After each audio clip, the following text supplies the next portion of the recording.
d'abord.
Donc j'attends que Pascal présente, c'est ça? Ou est-ce que je dois commencer? Non, non, attendez, on va attendre un petit peu. Ah Merci. oui, que les gens se connectent? Ouais. D'accord.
¿Podemos empezar, Omar, o esperamos un poco más?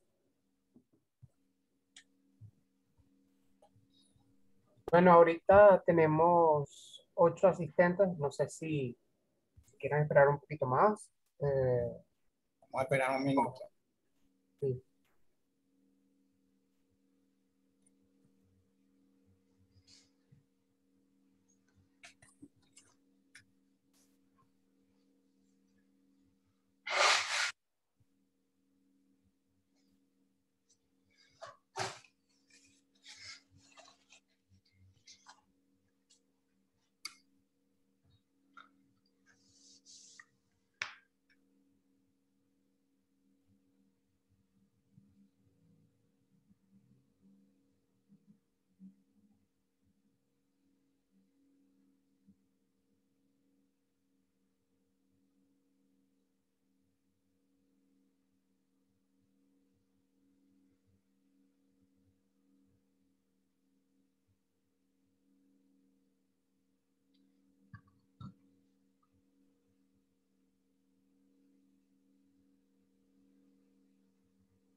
Bueno, buenos días a todos. Vamos a empezar con la presentación.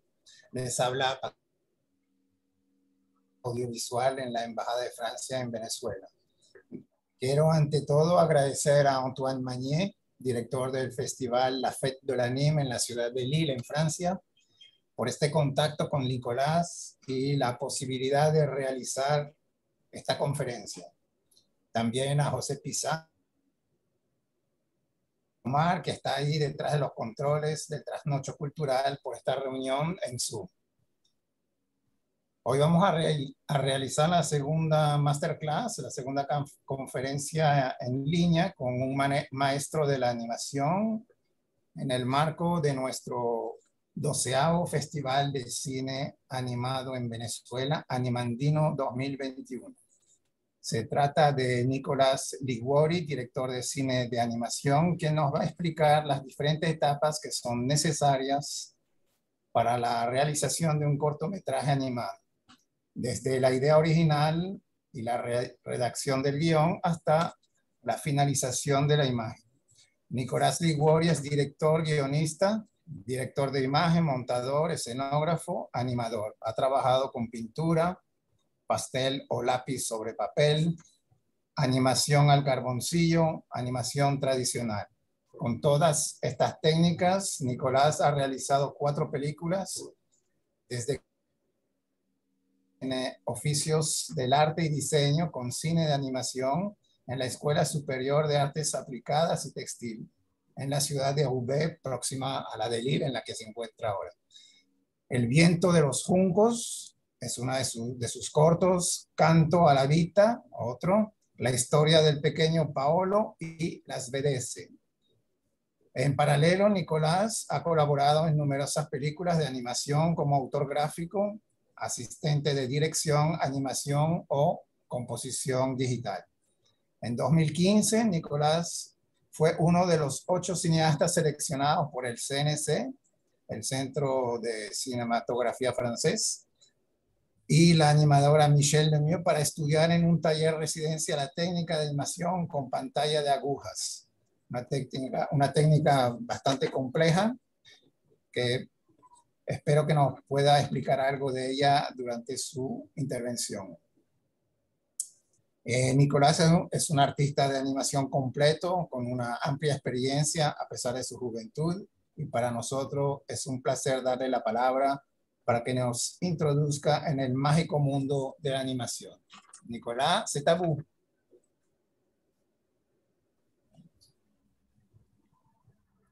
Merci beaucoup pour cette présentation. Alors voilà, je ne sais pas si les personnes qui sont en ligne aujourd'hui connaissent les différents films que j'ai réalisés, ainsi que les autres sur lesquels j'ai travaillé, sans doute certains. Donc voilà, je vais parler un peu de mon parcours au cours de ces 20 dernières années, puisque j'ai terminé mes études en 2001. Donc c'était à Roubaix, comme vous avez dit dans la présentation. Donc Roubaix, c'est dans le nord de la France. C'est une ville frontalière avec la Belgique. Et donc aujourd'hui, en fait, là, je vous parle depuis Cassel. En fait, j'ai habité longtemps à Lille, et maintenant je suis dans un petit village dans les Flandres françaises. Donc c'est pas très loin de Lille, c'est toujours le nord de la France. Alors là, en fait, cet espace, c'est mon atelier de travail.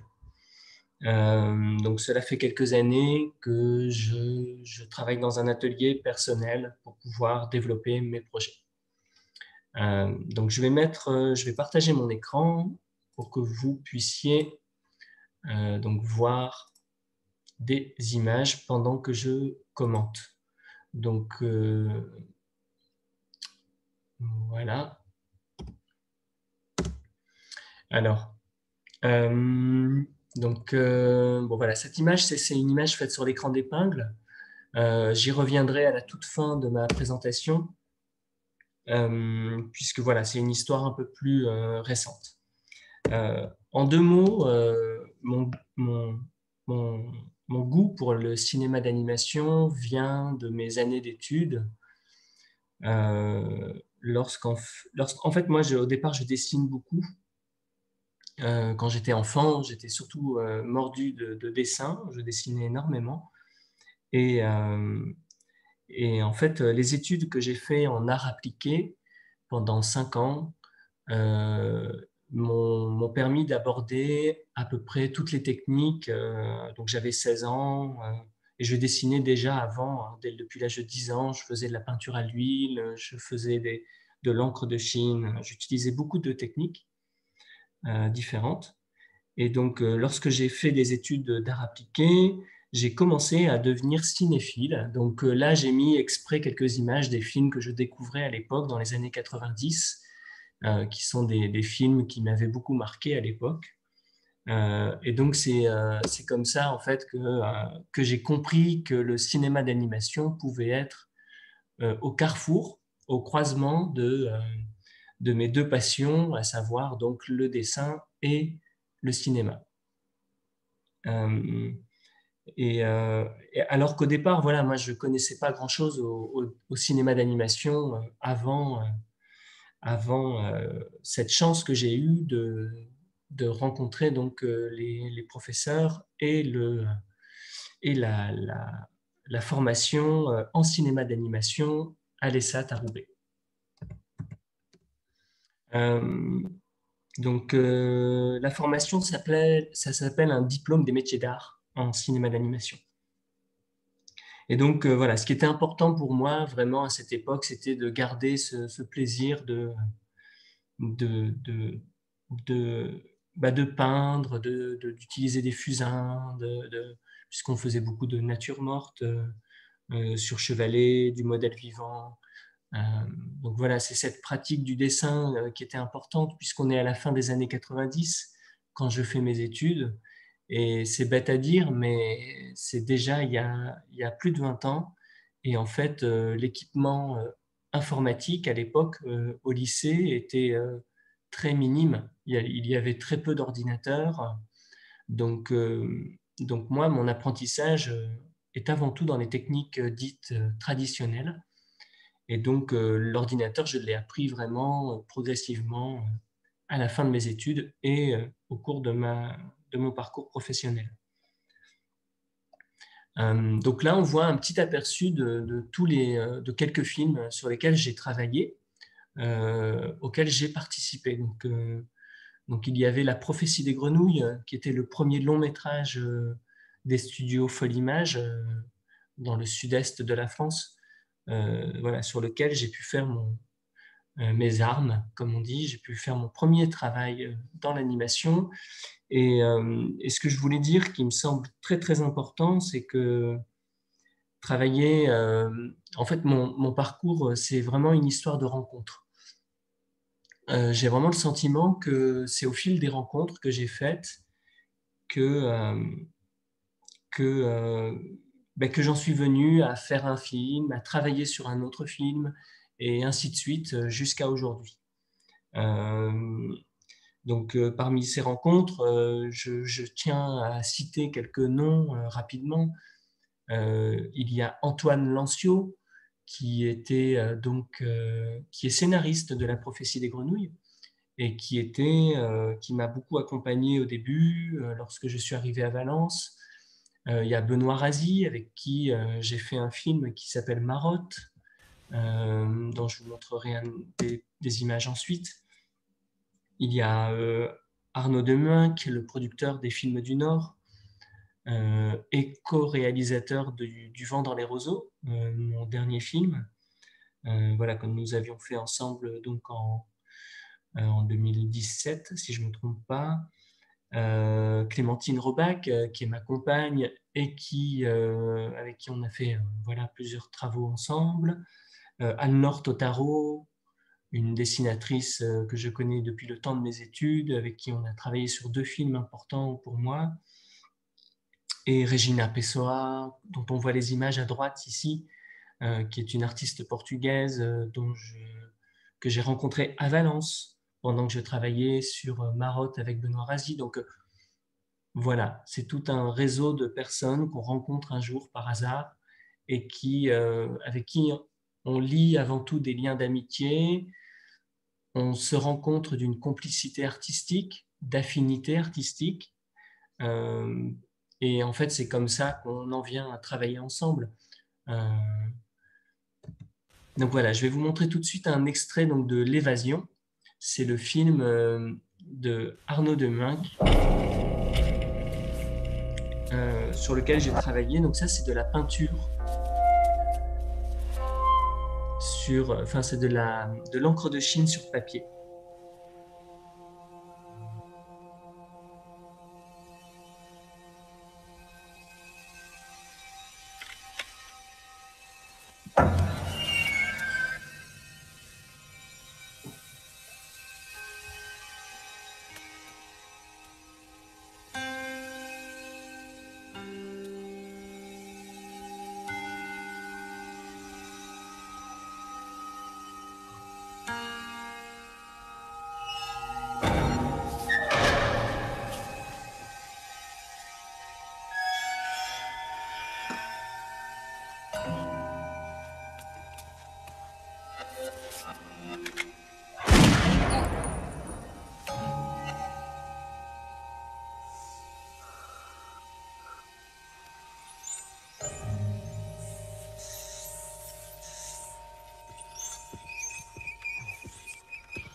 Alors, donc c'est l'extrait que vous venez de voir. C'est un film qui s'appelle L'Évasion. C'est le 3e film de danse, enfin de film d'animation chorégraphique réalisé par Arnaud de Muynck avec Gilles Cuvelier et Gabriel Jacquel. Et donc pour ce 3e film, ils m'ont confié la séquence finale de la danse, dont on voit ici donc les quelques images. C'est un tout petit aperçu, mais on peut imaginer voilà, qu'il y en a vraiment j'en ai des cartons plein de ces images. Donc je travaillais sur une table lumineuse, comme ce qu'on voit là, à l'encre sur papier, avec comme référence une chorégraphie du chorégraphe Thomas Lebrun, qui n'était pas donc décalqué. J'ai redessiné en observant la chorégraphie et en respectant certains aspects de la chorégraphie et en interprétant d'autres aspects. Alors, parmi les autres personnes importantes dont je parlais tout à l'heure, il y a Benoît Razi qui a réalisé ce film, Marotte. Donc, Benoît Razi, c'est quelqu'un d'assez discret, mais qui pourtant a un CV impressionnant. Il travaille en tant que directeur de l'image dans les studios Folimage sur quasiment tous leurs longs métrages, dont Une vie de chat, Phantom Boy, La prophétie des grenouilles, Mia le Migou. Et donc il avait réalisé ce film Marotte, pour lequel il m'avait demandé de faire les recherches graphiques. Donc lui avait écrit un scénario et il m'avait demandé donc de créer l'univers visuel du film. Et donc tout naturellement, j'ai réalisé des décors à la peinture à l'huile parce que c'était voilà, des techniques avec lesquelles je me sentais le plus à l'aise. Et en fait, j'ai voulu mettre aussi des images en noir et blanc, puisque très spontanément, en fait, ça vous le verrez au fur et à mesure de ma présentation, je vais plutôt vers le noir et blanc que vers la couleur. Alors, je n'ai pas vraiment d'explication à cela. C'est un goût, en tout cas, voilà, pour les clairs-obscurs qui fait que je commence toujours les images de films par des visuels en noir et blanc. Donc voilà, là ce sont quelques images du film Marotte, donc, que vous pouvez trouver en ligne, hein, je pense, produit donc par les studios Folle Image et les Films du Nord. Donc les Films du Nord, c'est une société de production donc, de Arnaud Demuynck, avec qui je travaille depuis 2003. Donc Arnaud m'a accompagné sur la production de tous mes films. Donc voilà, c'est vraiment quelqu'un de très important dans mon parcours, puisque, pour dire les choses simplement, il avait plus de confiance dans mon travail que moi je n'en avais dans mon propre travail au début, quand j'avais une petite vingtaine d'années. Voilà, on est pétri de doutes et on a besoin du regard et de la confiance des autres pour avancer, pour proposer des choses. Et Arnaud a été quelqu'un de très important sur ces premières années. Donc là, on voit la préparation des décors et des marionnettes du film La Moufle de Clémentine Robach, donc, qui fera sa présentation demain. Un film en papier découpé que nous avons tourné au banc-titre. Donc le banc-titre, c'est ce qu'on voit sur la photo à gauche. Donc c'est un dispositif où on a un appareil photo au-dessus de notre plan de travail et on travaille image par image en continu. Et donc moi, ce sont des processus de travail qui me passionnent complètement. Donc que ce soit le papier découpé, le fusain animé sous caméra, l'écran d'épingle dont je vous parlerai tout à l'heure, et la peinture sur verre également. Voilà, il y a des tas de possibilités d'animation, donc en fait qu'on peut appeler en stop motion également, hein. Même si voilà, là en l'occurrence on voit très bien ici que ce sont des marionnettes en papier découpé à plat, assez petites, hein, qu'on manipule avec des comment on appelle ça, des pinces à épiler, pour vraiment voilà, animer image par image ces petites marionnettes. Donc voilà, Clémentine vous parlera plus longuement de ce travail demain. L'autre personne importante dont je parlais tout à l'heure, c'est Regina Pessoa, la réalisatrice portugaise. Et ce film, c'est Cali le petit vampire, que vous aviez peut-être vu il y a déjà quelques années. Donc Regina est assez connue pour son premier film qui avait tourné un peu partout, l'histoire tragique avec fin heureuse, qu'elle était en train de fabriquer dans les studios Folle Image pendant que moi je travaillais sur Marotte. Et on est devenus très amis. Et donc, à 2 reprises, je suis allé au Portugal pour travailler avec elle. Donc, et voilà. Et donc, étonnamment, dans mon parcours, ce qui est peut-être plus surprenant, c'est que là, j'ai été engagé pour faire du compositing. Donc, le compositing, c'est la toute dernière étape de fabrication d'un film, de la production, de la phase de production, qui consiste à assembler l'image définitive du film. Et donc je dis surprenant parce qu'en fait, voilà, comme je disais tout à l'heure, mon élan va plutôt vers les techniques traditionnelles, vers la peinture, vers l'artisanat, le dessin pur. C'est là en tout cas que je trouve du plaisir. Mais ce qui est intéressant dans des rencontres comme là avec Regina, qui me demande de faire du compositing, c'est que elle veut garder ce côté, cet aspect gravure, image en clair-obscur, faite à la main, alors que tout est fait en numérique, pour essayer de gagner un peu de temps, puisque ce sont des images extrêmement complexes. Et donc, comme voilà, j'ai appris un peu à la fois les techniques numériques, notamment avec Benoît Razi, dont je parlais tout à l'heure, disons que sans être un as, sans être quelqu'un de virtuose dans l'usage des techniques numériques, j'ai une sensibilité qui convient bien à quelqu'un comme Regina. Elle préfère me demander à moi de faire du compositing sur ses films plutôt qu'à quelqu'un d'autre de plus expérimenté. Parce qu'elle sait que la direction que je vais prendre ira dans le sens de ses envies artistiques. Donc voilà, j'ai travaillé sur ce film, Cali le petit vampire, et sur Oncle Thomas, le dernier film qu'elle a fait il y a 3 ans. Une personne très importante pour moi, c'est Anne-Laure Totaro également, avec qui nous avions fait Mémoire fossile.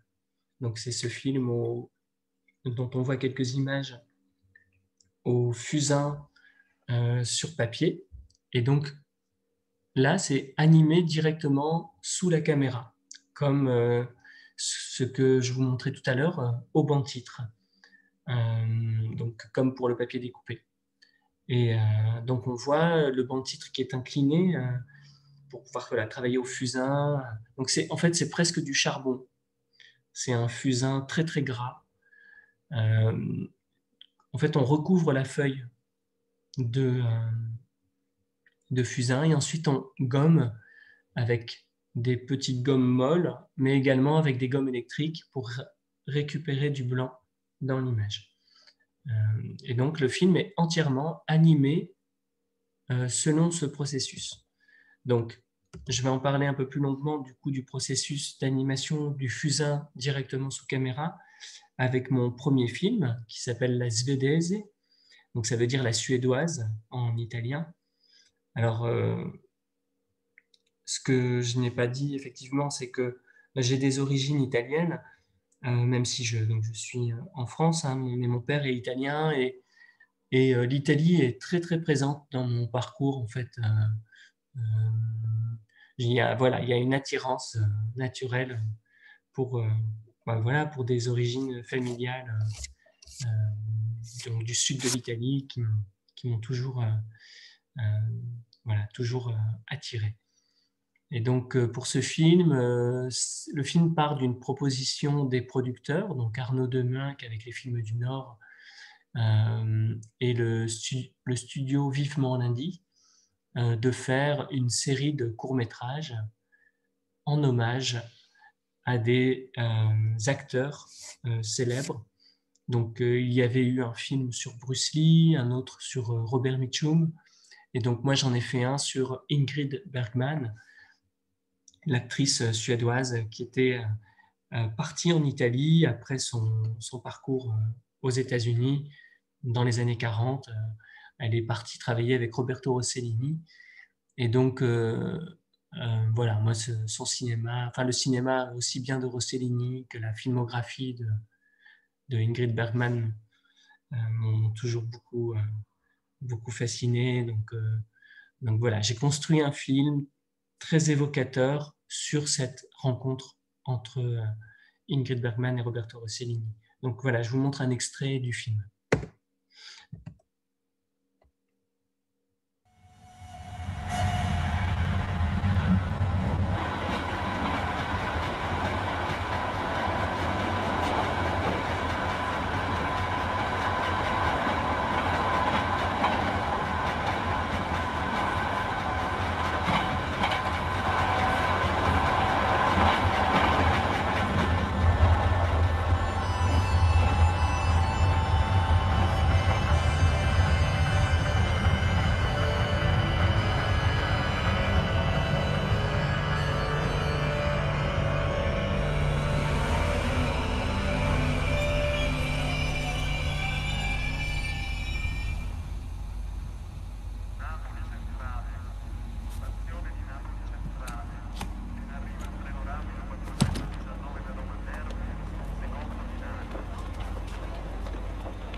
Alors, pour ce film, donc là, on voit le bureau de travail.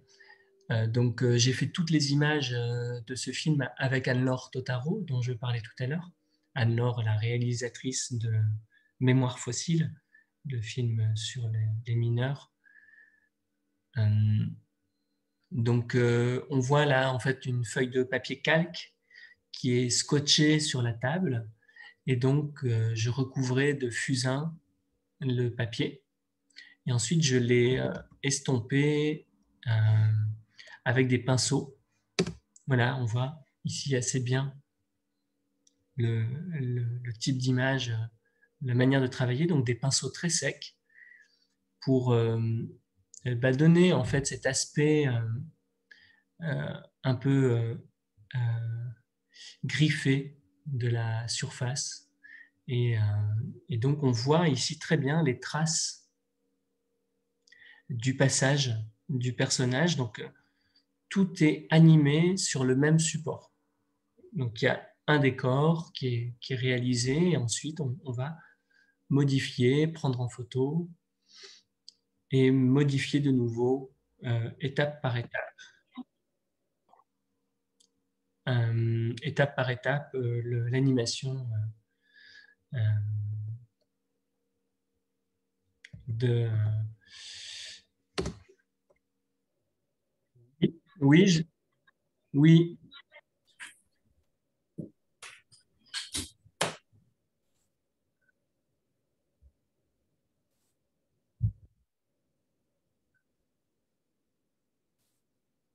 d'accord. Ahora sí te escuchamos, Alexandra, ahora sí.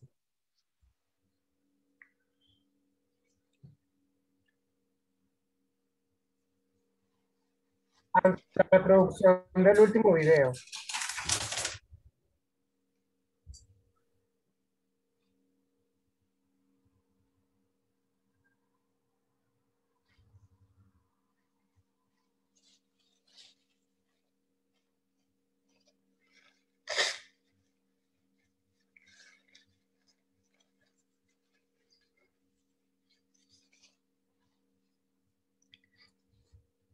J'attends votre signal pour reprendre.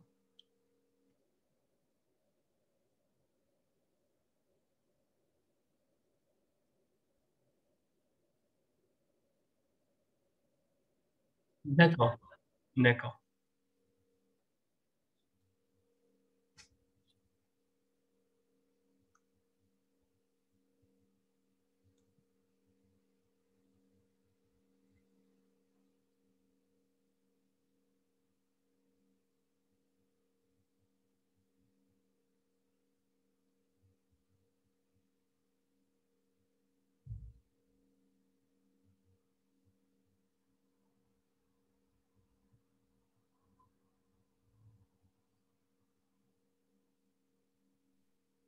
Alexandra, sin problema.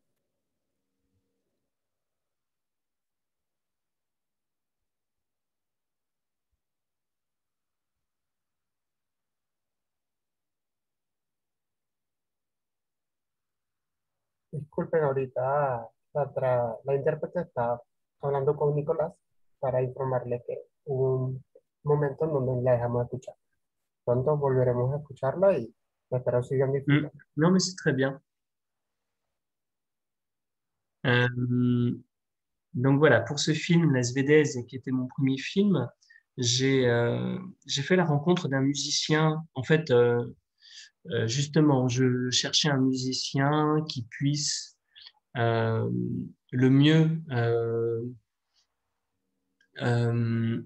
faire la rencontre entre un hommage au cinéma, à l'Italie, avec la musique. Et en fait, pendant que je dessinais sur le film, j'écoutais beaucoup Marc Perron, un accordéoniste très connu en France. Et donc, voilà, je lui ai envoyé un email.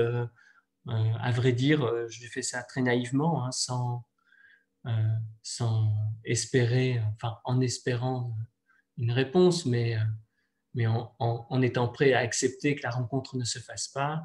Et en fait, voilà, j'ai été très agréablement surpris d'une rencontre très belle et encore d'une belle amitié qui s'est faite avec Marc Perron, puisqu'en fait, ça a donné naissance à mon deuxième film, l'histoire du petit Paolo. Donc, on peut même dire notre deuxième film, puisque c'est vraiment un film que j'ai imaginé grâce à Marc Perron, en partant du travail de Marc, puisque en fait, j'ai même filmé Marc Perron qui faisait des spectacles d'éveil musical pour les enfants, pendant lequel il raconte l'histoire de l'invention de l'accordéon. Et en fait, pendant ce spectacle, il démonte son accordéon devant les enfants et il leur montre voilà, comment l'instrument est fabriqué pièce par pièce. Et donc, voilà, Marc m'avait raconté ça et ça m'avait passionné. Avec Arnaud aussi à l'époque, le producteur, on s'est dit, mais il faut qu'on fasse un film. Et voilà, le deuxième film est né de cette rencontre. Donc, je vous montre la bande-annonce.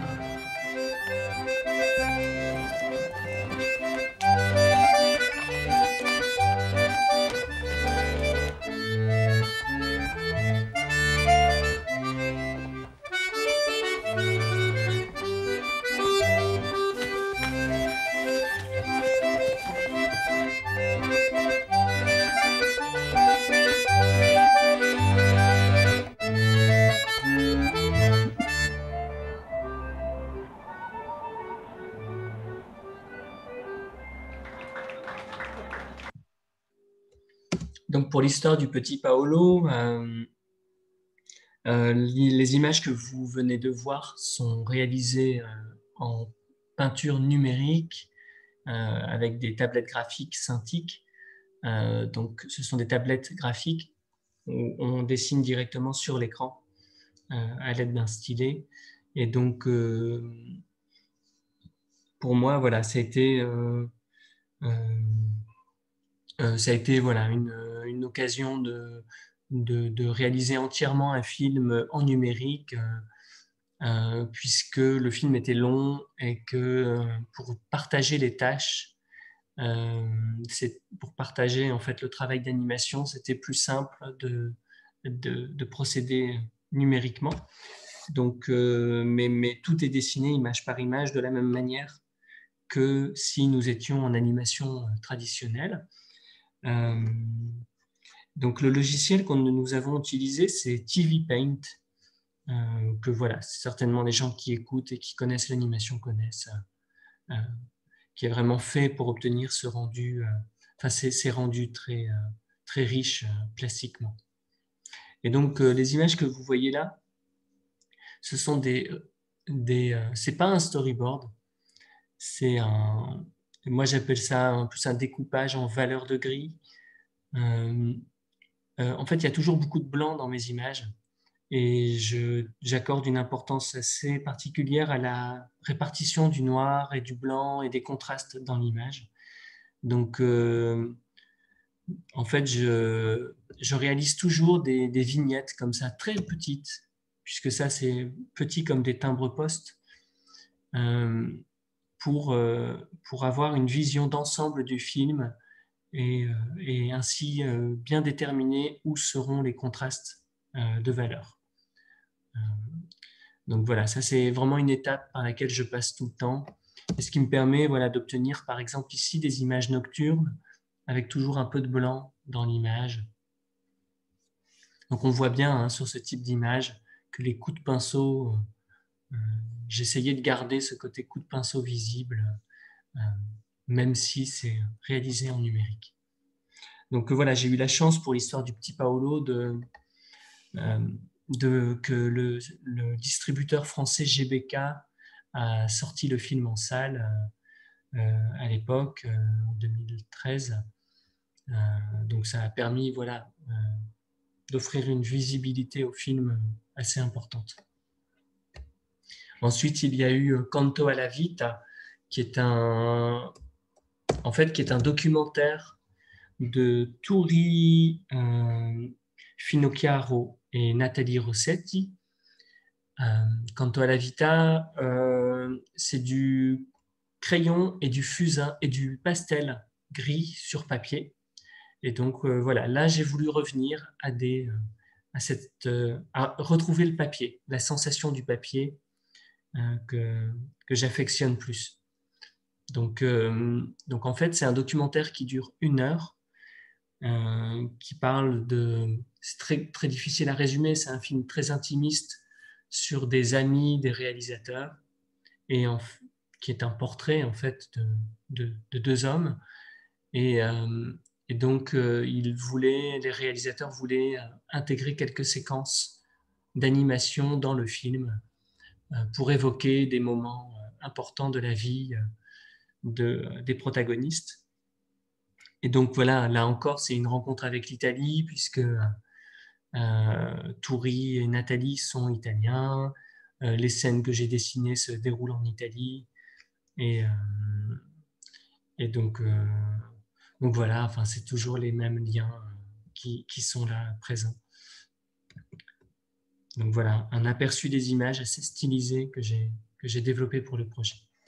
Et enfin, donc ma 4e réalisation finie, donc c'était Le Vent dans les roseaux, sorti en 2017, également sorti au cinéma en France, dans un programme de court-métrage avec 4 autres films. Donc là aussi, le film a pu être vu par plus de 200 000 personnes en salle en France et tourné dans les festivals, dont le Festival d'Annecy. Et puis, il avait été diffusé pas mal à la télévision française. Donc là, on est dans quelque chose, dans un travail un peu plus laborieux, je dirais, un peu plus... on reste dans un format court, mais c'est 26 minutes et c'est plusieurs équipes qui travaillent avec moi pour réaliser les images de ce film. Contrairement, voilà, à Canto alla Vita, où je fais chaque image seule. Ici, il y a 3 studios qui travaillent avec moi. Il y avait une équipe d'animateurs en Suisse, une autre équipe à Bruxelles, en Belgique, et une 3e équipe de décorateurs à Valence, dans la Drôme, plus l'équipe de fabrication de marionnettes et de compositing dans le nord de la France, à Roubaix. Et donc, c'est moi qui ai coordonné tout ça. Et là, pour ce film, j'ai vraiment voulu, même si nous avions travaillé en papier découpé numérique, donc contrairement à la moufle dont on a vu des images tout à l'heure, les marionnettes, cette fois-ci, sont fabriquées, elles sont dessinées à la main, mais elles sont assemblées numériquement sur l'ordinateur. Donc, elles sont assemblées avec le logiciel After Effects, avec en fait un plugin qui s'appelle Duik, créé par Duduf, que voilà, certaines personnes connaissent, puisque son programme est utilisé un peu partout dans le monde. Et c'est un programme libre qui permet de créer des marionnettes très maniables sur After Effects. Donc voilà, pour un exemple d'une étape très importante de conception des personnages. Ici, pour le personnage du troubadour, on a fait des planches de caractère sheet, des feuilles des références d'expression du personnage. Et comme c'est une marionnette, on va redessiner tous les éléments, toutes les expressions du visage, et les différents yeux, bouches, etc., qu'on va remplacer ensuite dans la marionnette. Donc là, voilà, on retrouve ce que je disais tout à l'heure, le découpage en valeur de gris. Donc voilà, même si le film est très coloré, on retrouve ici mes petites images très précises sur la répartition des valeurs. Donc ça, c'est des documents très très importants pour partager le travail avec les équipes. Même chose pour les couleurs.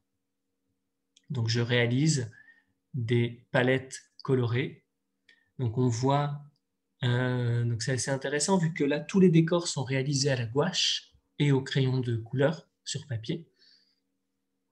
Et comme moi j'étais à Roubaix dans le nord de la France et que les décoratrices étaient dans le sud de la France, je leur envoyais les références avec les numéros, on peut voir ici, hein, les numéros des tubes de gouache utilisés et le type de mélange réalisé pour obtenir les couleurs exactes du film. Donc là encore, hein, ce sont des toutes petites vignettes que j'ai réalisées sur des formats de quelques centimètres. Et donc j'ai fait ça pour tout le film. Voilà, là on voit bien les outils utilisés, les gouaches, les crayons et le format des décors. Un exemple de décor. Et donc là on voit l'interface du logiciel sur laquelle il y a les marionnettes avec toutes les bouches différentes, toutes les expressions des yeux et des sourcils qu'on remplace et qu'on déplace image par image. Donc, après Le Vent dans les roseaux, j'ai partagé le travail avec une vingtaine, presque 30 personnes pendant 2 ans. Donc, j'étais très, très fatigué à l'issue de ce travail. Et j'ai peu dessiné finalement. Et j'ai voulu retrouver le plaisir du dessin plus personnel. Donc voilà, j'ai eu la chance de pouvoir travailler avec Hugo Frassetto et Sophie Tavert sur le film qui s'appelle Trace, un court-métrage en peinture à l'huile sur verre. Donc c'est sur des plaques de verre avec une table lumineuse en dessous. Et donc je travaille à la peinture à l'huile noire et je fais de la peinture, donc image par image, avec toujours l'appareil photo juste au-dessus de la tête.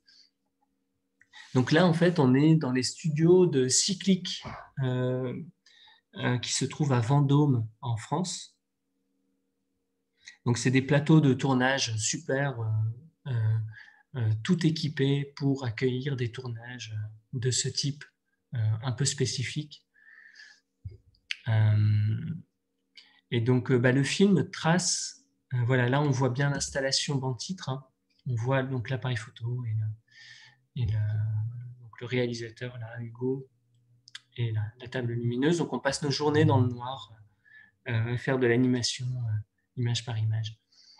Donc là, on voit, voilà, on voit tout simplement hein, comment on travaille. On regarde l'écran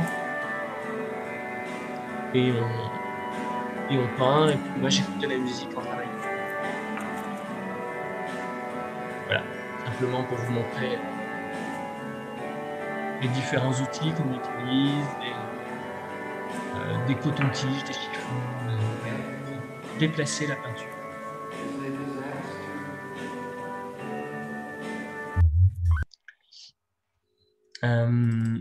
Je vais vous montrer un tout petit extrait. Donc, je vais juste basculer le partage d'écran vers un autre logiciel.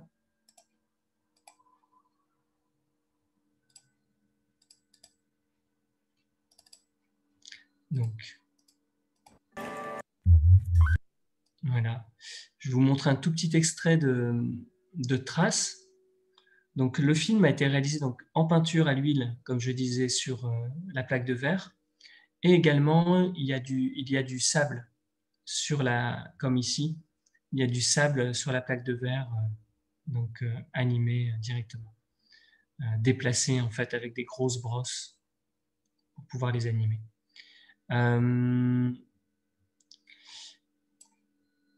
Ce que je voulais dire, oui, c'est que ce film a été présélectionné aux Oscars l'année dernière. Donc c'est un film qui a pas passé la dernière étape, mais qui a eu un joli parcours et qui est vraiment très, très beau. assez violent, mais qui est un film plutôt adulte, qui est vraiment intéressant à voir. Dans la technique, là aussi, où on sent beaucoup les coups de pinceau. Donc voilà, je vous montre un extrait.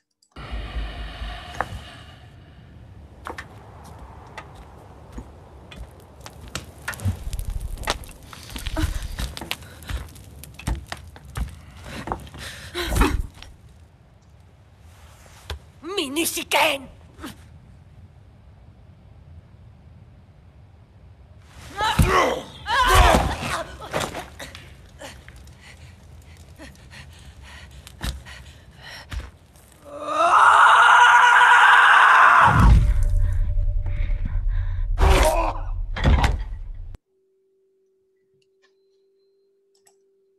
Donc je vais revenir sur mes images. Ah, par contre, je dois juste tout refaire défiler.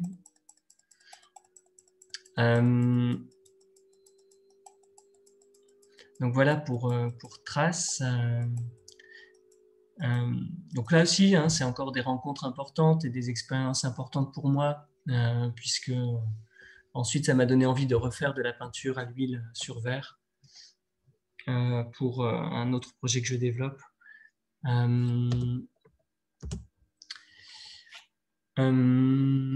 Ensuite, donc, je suis retourné travailler au Portugal avec Regina Pessoa sur Oncle Thomas, la comptabilité des jours. Donc là, je suis retourné au compositing, mais voilà, vraiment dans une configuration, comme je disais tout à l'heure, beaucoup plus petite que Le vent dans les roseaux. Là, on est dans des toutes petites équipes, et puis voilà, sur un travail très, très minutieux, très artisanal, image par, enfin, sur le détail. Dans lequel voilà, je me retrouve bien. Et toujours voilà, avec ce travail sur le noir et blanc très précis. Donc voilà, maintenant pour venir à mon actualité, entre guillemets, sur les dernières années de mon parcours, donc après ces expériences. Donc j'ai occupé un atelier pendant quelques années avant d'occuper celui dans lequel je suis actuellement. J'ai fait des décors pour un projet de film qui s'appelle L'insouciance des libellules. Donc voilà, une fois encore, dès que je peux, je reprends les pastels pour faire des recherches de décors. Donc là, il y a un mélange de techniques. C'est à la fois de la gouache qui est très diluée avec du pastel par-dessus, des pastels secs. Et donc je fais souvent, une fois encore, comme vous le voyez là, des images en noir et blanc pour me donner une bonne idée des atmosphères et des contrastes des images. Donc voilà, on voit un peu le bureau avec les décors qui s'affichent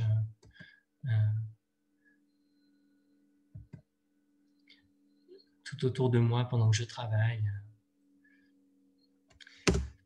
Un autre projet, donc voilà, en fait, c'est très très diversifié. Hein.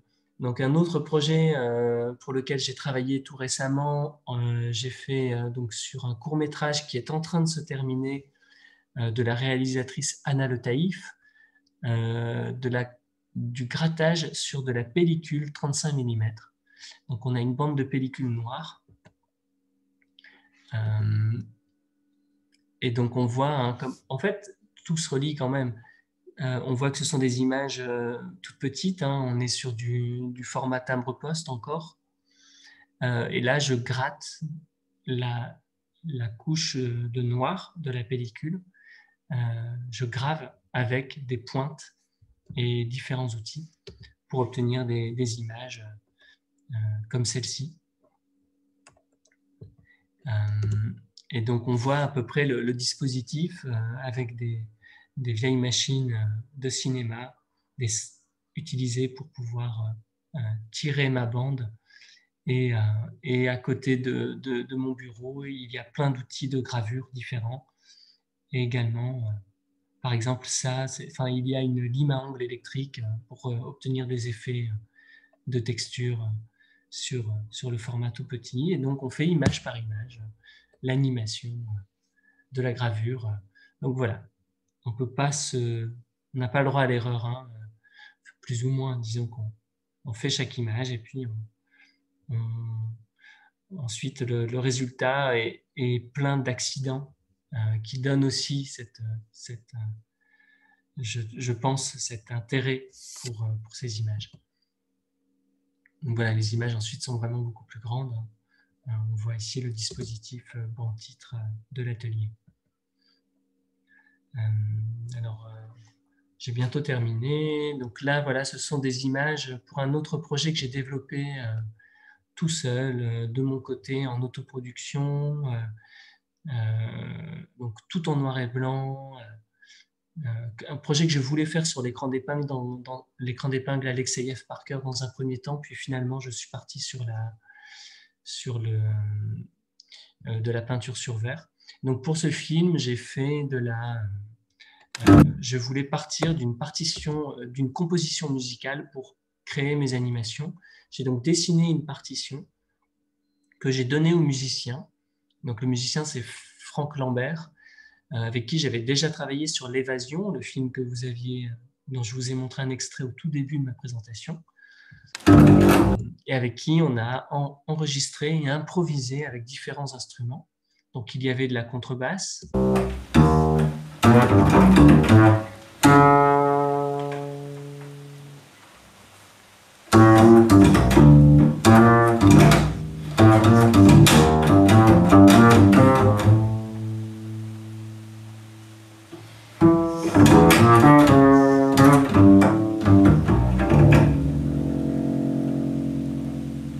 donc sur cet extrait, on voit Franck, donc le musicien, qui s'approche avec le micro.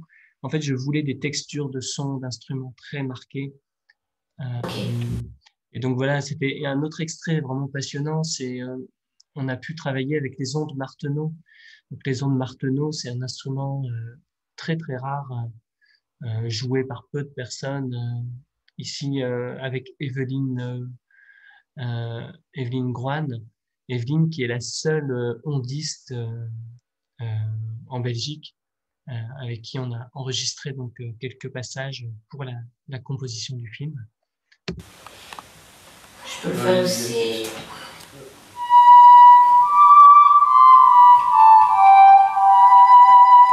Je peux aussi le filtrer.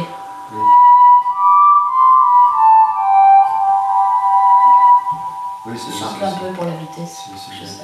Donc en fait, voilà, les ondes Martenot, c'est l'ancêtre du synthétiseur, si on veut, avec des résonateurs reliés à un clavier. Donc voilà, quelques recherches graphiques pour le film et quelques images donc très très sombres, entièrement réalisées au banc-titre, à la peinture à l'huile, avec ces images nocturnes. Donc voilà, je ne vous en montre pas beaucoup plus sur ce projet puisqu'il est encore en cours de fabrication dans mon temps libre, puisque je le fais sans producteur. Ensuite, donc, il y a l'écran d'épingle. Alors, j'accélère un petit peu puisque je pense qu'on est déjà à presque 50 minutes. Pour vous parler de l'écran d'épingle, enfin. Donc ça, c'est un instrument imaginé et inventé par un graveur russe qui s'appelle Alexandre Alexeyev et sa femme Claire Parker, qui était américaine. Donc tous les deux vivaient à Paris et ont imaginé un instrument pour animer la gravure, cet aspect gravure qui les intéressait. Donc c'est un cadre. Donc là, on voit bien le dispositif. Il y a une source de lumière qui éclaire donc l'écran. L'écran est constitué d'épingles d'acier noir. Donc pour cet écran, celui qu'on voit là, c'est l'épinette, le dernier écran fabriqué dans les années 70 par Alexeyev et Parker. Il y a 270 000 petites épingles d'acier pointues. Ah, pardon.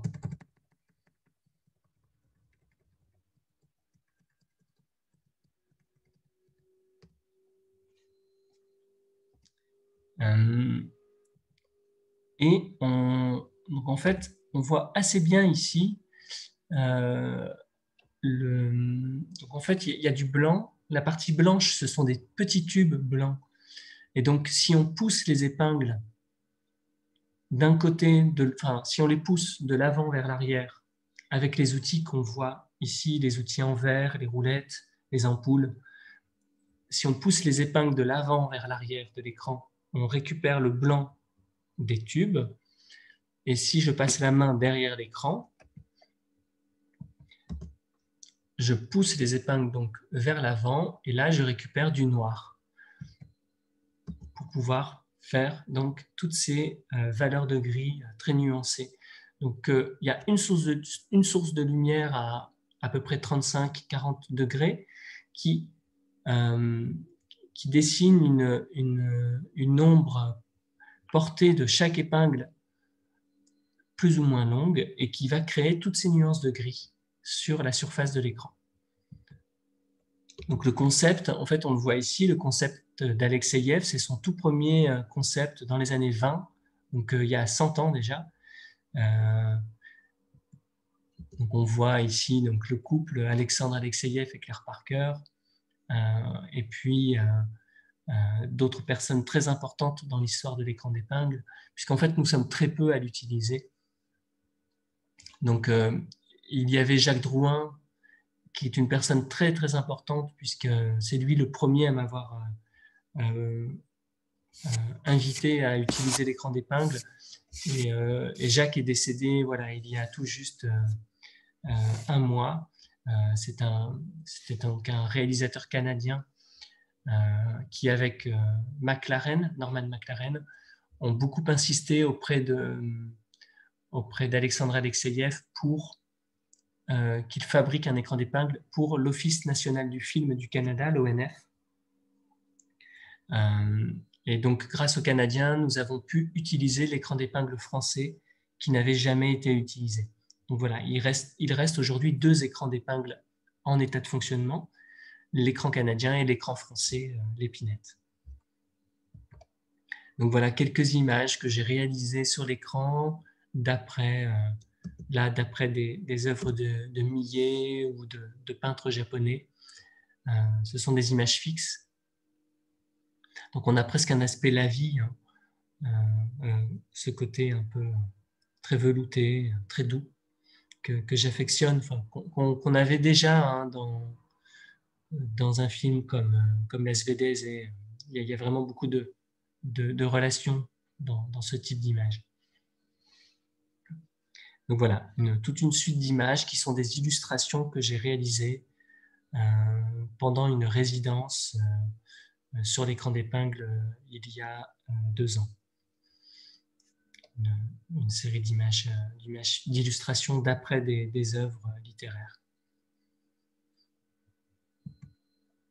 Donc voilà, là j'ai fait pivoter l'écran d'épingle pour que vous vous rendiez compte du jeu des nuances. Donc ça c'est vraiment passionnant de voir que l'image se transforme en fonction de l'incidence de la lumière, puisque les ombres changent. Et l'image apparaît plus ou moins contrastée.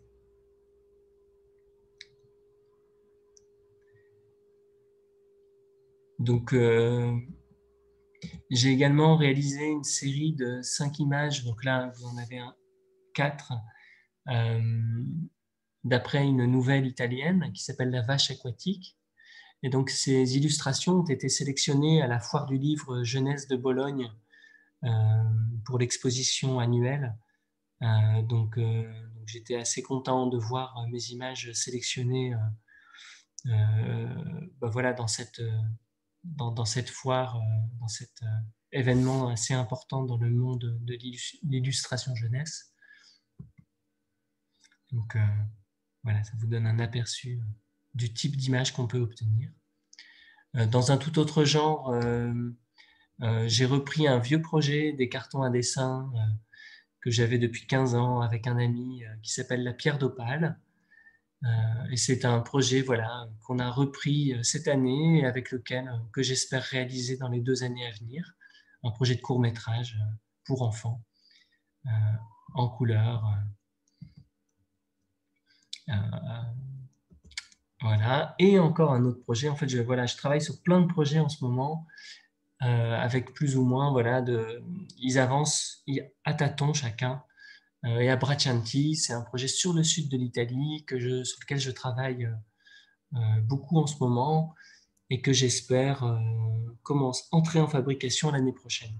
Donc j'ai fait une résidence l'année dernière à l'abbaye de Fontevraud avec le musicien italien Dario Mucci. Donc voilà, on voit l'abbaye pour pouvoir écrire le film en relation avec la musique très tôt également. Donc c'est toujours très important pour moi de travailler mes films en relation avec la musique très tôt. Donc voilà, bon, je passe un peu rapidement parce que le temps passe. Une toute dernière chose pour terminer.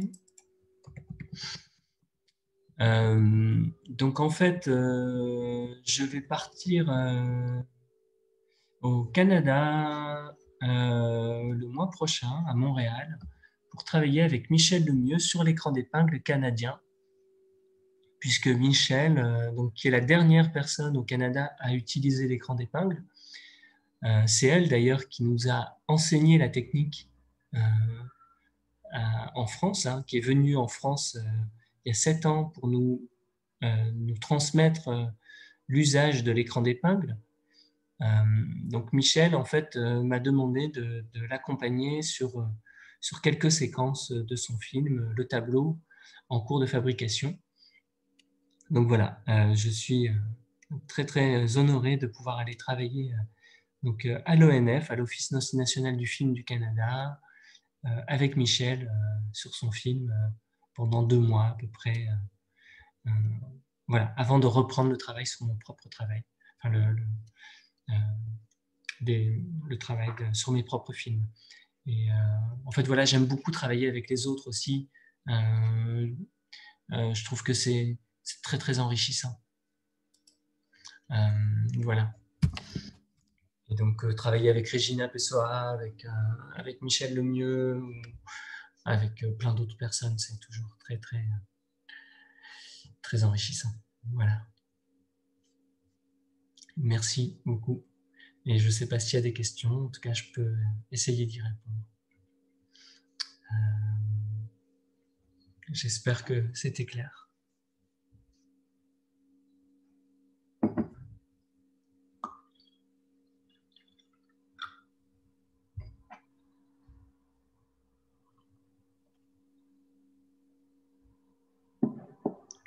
Alors là, je n'ai pas de son en ce moment, donc je ne sais pas si... Enfin, disons que je n'entends pas les questions éventuellement. D'accord, d'accord.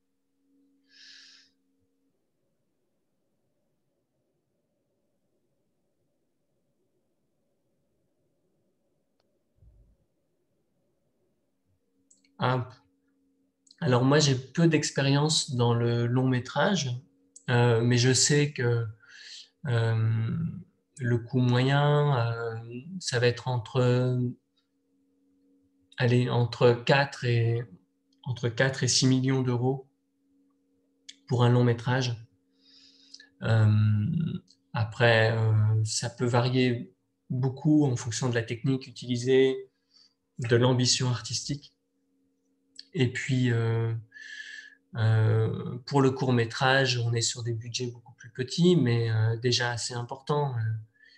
Par exemple, pour Abbraccianti, le projet que je développe en ce moment, pour lequel on a déjà eu des aides au développement, donc qui m'ont permis de passer beaucoup de temps à l'écriture, au développement de la musique. On espère réunir à peu près 200 000 euros, ou un petit peu plus même, pour pouvoir payer tout le monde, toutes les personnes qui vont travailler sur le film, le son, les studios, plus voilà, le travail entre la France et l'Italie. Donc voilà, on espère réunir tout ça.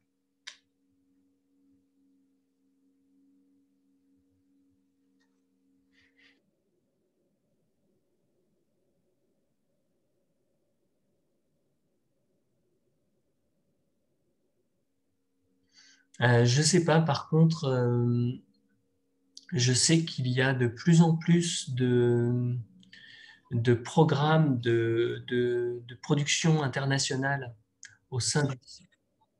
Ah, ah, Pourtant, mon micro est toujours activé.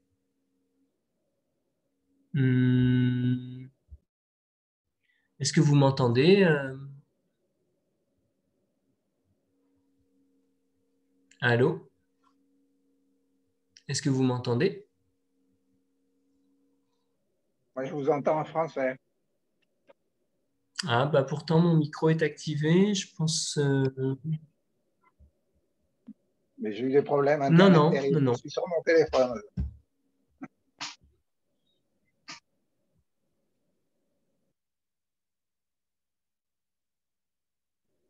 Voilà. Voilà. Est-ce que vous... Non. Bon. Je peux vous écrire si vous voulez dans la discussion éventuellement pour répondre. Alexandra, Oui, moi j'entends.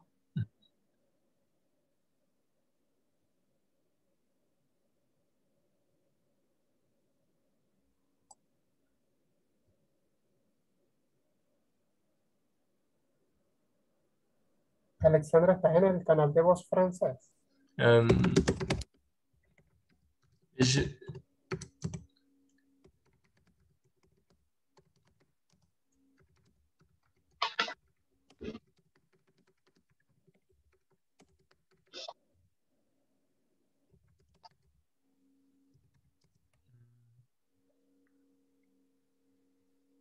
Sí, se te escucha, se te escucha.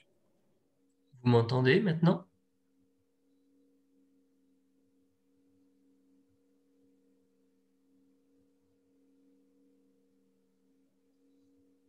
Euh, oui, est-ce que vous m'entendez? Est-ce que je Alexandra, ¿nos peux continuer? escuchas? Non. Alexandra, ¿nos Oui, escuchas? Oui, moi, je oui, vous écoute. moi j'entends.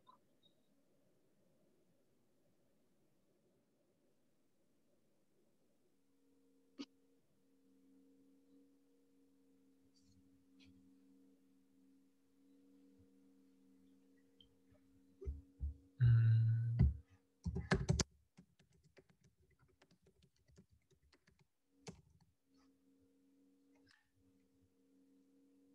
Désolé, hein. Alexandra, pero sí, pero si nos escuchas a nosotros, ¿no?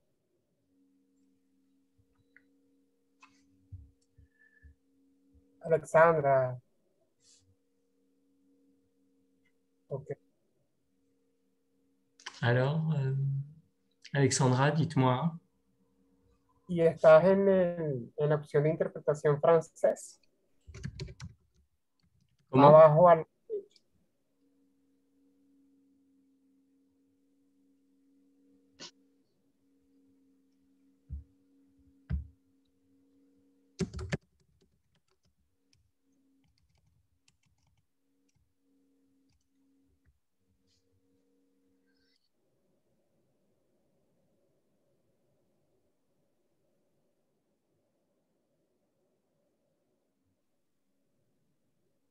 Oui, moi je vous entends.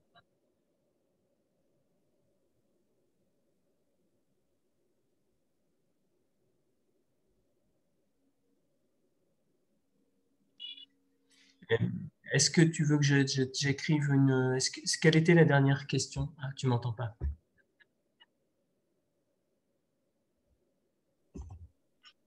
Vous m'entendez, Nicolas?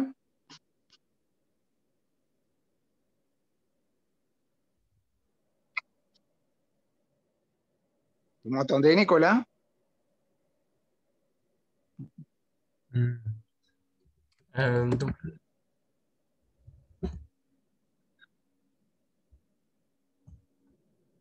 Alors, je-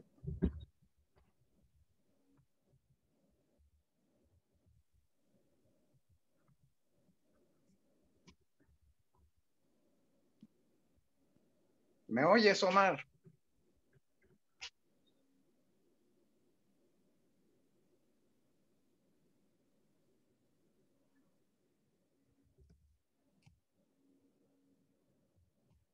et est-ce que tu m'entends maintenant?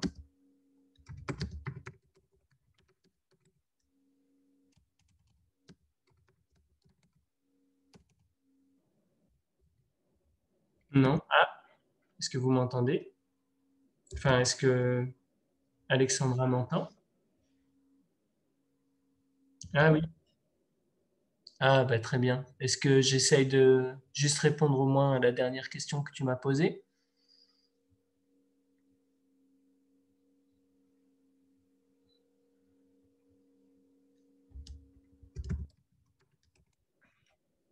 Oui, alors en fait, donc à propos de l'histoire et de des histoires et des techniques, enfin voilà, moi j'ai plus le sentiment que tout ça se construit ensemble. C'est comme le son en fait. Euh, tout le travail du son et de la musique, j'essaye de penser en fait chaque aspect du film très tôt euh, pour pouvoir imbriquer. Enfin, je ne sais pas comment dire en fait. En tout cas, pour moi, il n'y a pas de. J'ai pas une technique que je préfère. Euh, Ce dont je me rends compte, c'est que je préfère dans tous les cas euh, travailler avec des pinceaux, du fusain ou autre.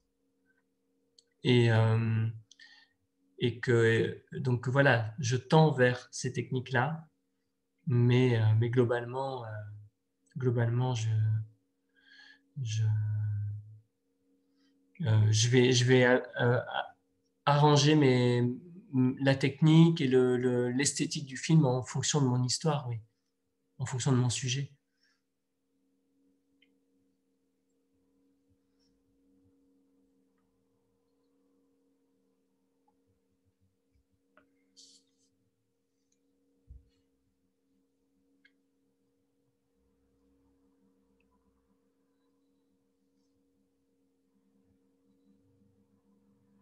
Donc je sais pas si...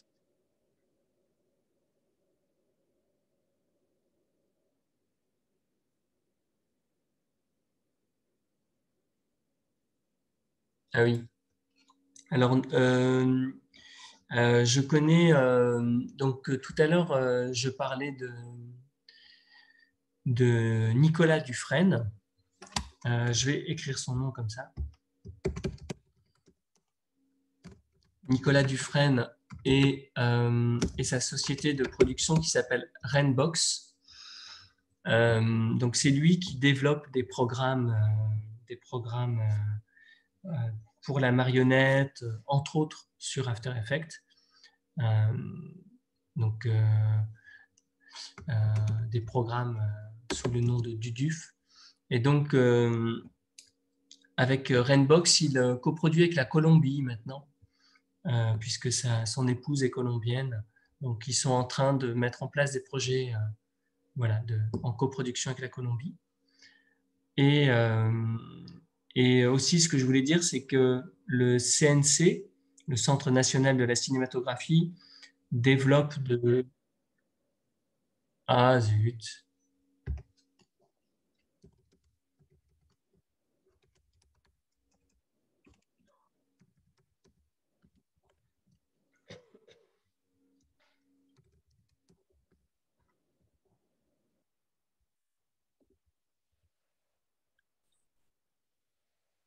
Je...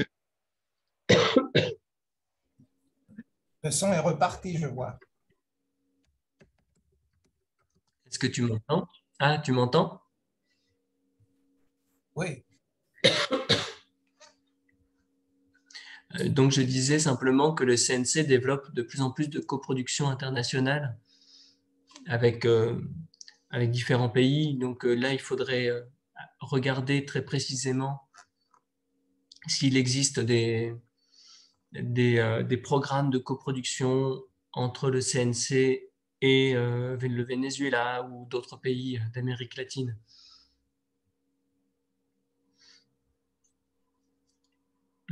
Voilà. Moi, je sais que pour l'Italie, ils le font maintenant.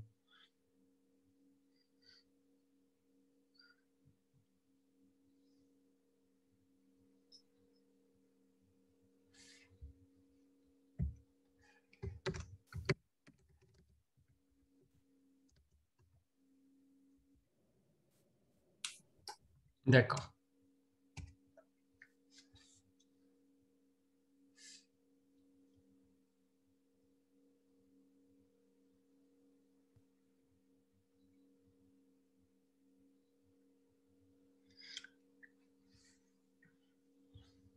En tout cas, je ne sais pas si je peux ajouter un dernier mot, peut-être, en attendant une question.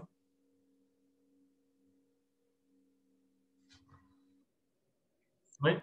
Non, je voulais simplement dire que le court-métrage, enfin, en tout cas, je voulais vous remercier parce que je trouve que c'est important de parler du court-métrage en animation, puisqu'en fait, le court-métrage, c'est vraiment là où, comment dire, euh, en fait, dans le cinéma, en général, on a tendance à voir le court-métrage comme une première étape vers le long-métrage.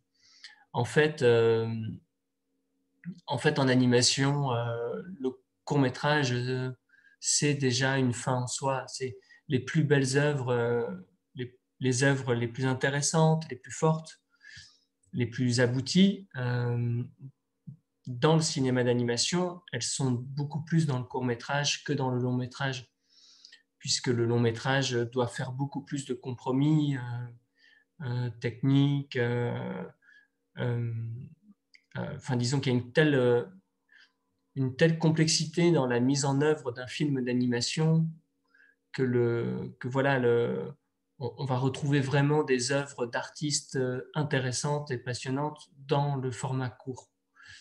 Et voilà, je trouvais que c'était important de le dire et je trouve que c'est d'autant plus important du coup de nous offrir cet espace de parole, puisque voilà, moi, je fais à ma modeste position, je fais ce que je peux pour faire des films qui me semblent intéressants, mais je vois autour de moi des gens qui font des œuvres tellement passionnantes que je pense il faudrait encore leur donner encore plus d'espace de diffusion et les festivals le permettent, mais c'est, euh, on pourrait en avoir encore et encore. Voilà. Donc merci en tout cas Pascal et Antoine aussi et au festival du coup de voilà, nous offrir cette place. Merci à toi, Nicolas. Rien. Merci à vous. Muchas gracias a todos por asistir a esta interesante sesión y nos vemos mañana entonces con Clémentine Robach. Et merci à toutes les personnes pour les commentaires, très gentils.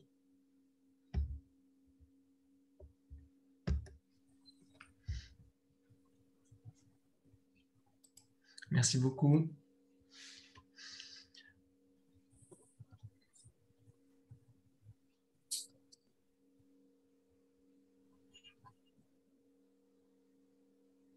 Au revoir, merci. Merci beaucoup.